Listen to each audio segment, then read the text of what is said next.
आज हम जानने वाले हैं प्रतियोगी परीक्षाओं में सबसे अधिक पूछे गए 20 जीएस के प्रश्न। ये जो 20 प्रश्न हैं ये सभी प्रतियोगी परीक्षाओं में पूछे गए हैं। अगर आप भी कभी कॉम्पिटिटिव एग्ज़ाम दिए होंगे तो आपको भी देखकर लगेगा कि हाँ, ये सवाल बार बार आते हैं। तो चलिए देखते हैं कौन से हैं ये 20 सवाल। पहला है कि संविधान सभा की पहली बैठक कब हुई थी?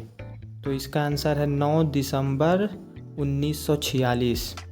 अब आप देखेंगे कि इस क्वेश्चन का जो आंसर है इसके बारे में यहाँ पर छोटा सा पॉइंट भी दिया गया है। ऐसे मैंने 20 सवाल के नीचे लिख दिए हैं ताकि आपको, अगर आप पढ़ना चाहें तो वीडियो को पॉज करके इसको पढ़ सकते हैं।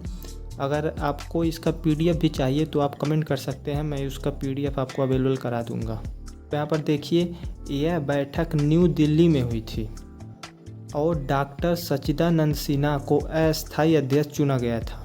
आपको पता ही होगा कि सच्चिदानंद सिन्हा जी केवल 2 दिन के लिए अध्यक्ष चुने गए थे और बाद में डॉक्टर राजेंद्र प्रसाद को अस्थायी अध्यक्ष चुना गया था। तो ऐसे ही सभी क्वेश्चन के नीचे दिए गए हैं। अब मैं बार बार उसको रिपीट नहीं करूँगा, नहीं तो वीडियो और लॉन्ग हो जाएगा।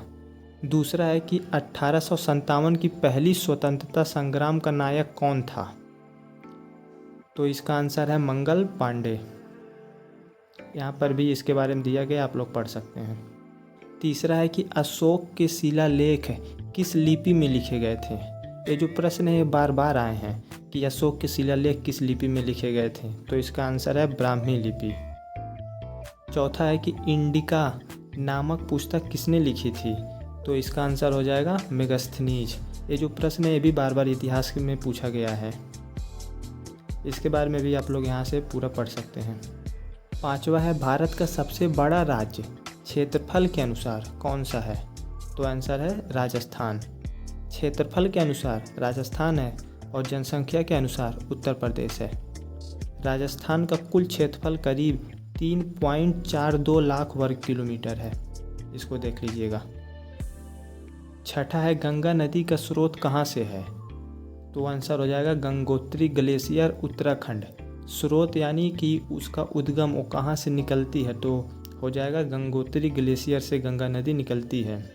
तो जब गंगोत्री से निकलती है तो इसको भागीरथी कहते हैं। जो आगे अलकनंदा से मिल जाती है तो उसको गंगा, दोनों को संयुक्त धारा को गंगा कहते हैं। सातवां है कि भारत की सबसे लंबी नदी कौन सी है? ये तो सभी को पता ही होगा, बार बार प्रश्न पूछे भी गए हैं। तो आंसर हो जाएगा गंगा नदी। इसको भी देख लीजिएगा। आठवां है कि कर्क रेखा भारत के कितने राज्यों से होकर गुजरती है? तो यह 8 राज्यों से गुजरती है। ये राज्य हैं गुजरात, राजस्थान, मध्य प्रदेश, छत्तीसगढ़, झारखंड, पश्चिम बंगाल, त्रिपुरा, मिजोरम। ये जो कर्क रेखा है ये भारत को लगभग 2 बराबर भागों में बांटती है। 9वां है भारत का सबसे दक्षिणी बिंदु कौन सा है? तो यह है इंदिरा पॉइंट, जो कि अंडमान निकोबार में स्थित है। 10वां है कि भारत का संविधान कब लागू हुआ था? ये तो सभी को पता ही होगा, 26 जनवरी 1950, और इसी को हम लोग गणतंत्र दिवस मनाते हैं। 11वां है भारतीय संविधान के मुख्य निर्माता कौन थे? तो कौन थे आपको पता ही होगा, डॉक्टर भीमराव अंबेडकर। इन्हीं को भारतीय संविधान का पिता भी कहा जाता है। 12वां है भारत का राष्ट्रपति कितने वर्षों के लिए चुना जाता है? तो आंसर हो जाएगा 5 वर्ष। 13वां है भारतीय संविधान में कुल कितने अनुच्छेद हैं? तो 470 प्लस अनुच्छेद हैं। ये हमेशा चेंज होते रहते हैं संविधान संशोधन के माध्यम से, तो आप लोग करंट ज़रूर देख लीजिएगा जब भी पेपर देने जाइएगा। इसको भी देख लीजिएगा एक बार। 14वां है अनुच्छेद 370 किस राज्य से जुड़ा है? ये तो बहुत ही चर्चा में था जब अनुच्छेद 370 को प्रावधान हटाया गया था। तो ये जम्मू और कश्मीर से जुड़ा हुआ है। 15वां है मानव शरीर की सबसे बड़ी हड्डी कौन सी है? तो ये हो जाएगा फीमर, जो कि हमारी जांघ में पाई जाती है। डीएनए की खोज किसने की थी? तो हो जाएंगे वाटसन और क्रिक। 17वां है सूर्य की ऊर्जा का स्रोत क्या है? तो हो जाएगा नाभिकीय संलयन। हमारा जो सूर्य है उसमें जो हाइड्रोजन है वो हीलियम में परिवर्तित होती रहती है। उसी के माध्यम से नाभिकीय संलयन की प्रक्रिया चलती है, जिससे हमें ऊर्जा प्राप्त होता है। तो यही ये पूछ रहा है कि सूर्य की ऊर्जा का स्रोत क्या है?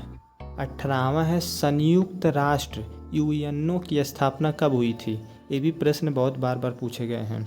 तो हो जाएगा 24 अक्टूबर 1945। अब 19वां है भारत रत्न पाने वाली पहली महिला कौन थी। तो हो जाएंगी इंदिरा गांधी, जिनको आयरन लेडी ऑफ इंडिया भी कहा जाता है। 20वां और अंतिम प्रश्न यह है कि पानीपत की पहली लड़ाई कब और किनके बीच लड़ी गई थी। तो हो जाएगा 1526 ईस्वी में बाबर और इब्राहिम लोदी के बीच में लड़ी गई थी। किनके बीच में, बाबर और इब्राहिम लोदी के बीच में। तो ये हो गए 20 प्रश्न। इसमें से जो भारतीय संविधान के जितने भी प्रश्न आप देखे होंगे वो मेरे पिछले वीडियो से आए हैं। मैंने इससे पहले एक वीडियो बनाया था कि भारतीय संविधान के जितने भी फैक्ट हैं उसमें वो सभी बताए थे। उसमें अगर आप उसको पढ़ लेंगे तो मुझे नहीं लगता कि उससे बाहर से कोई भी कॉम्पिटिटिव एग्जाम में कोई भी प्रश्न आएंगे। इसमें भी उसी से सारे क्वेश्चन आए हैं। अगर आप लोग उसको देखना चाहेंगे तो मैं डिस्क्रिप्शन में लिंक दे दूँगा। और फिलहाल के लिए इतना ही। तब तक मिलते हैं अगले वीडियो में। तब तक के लिए जय हिंद।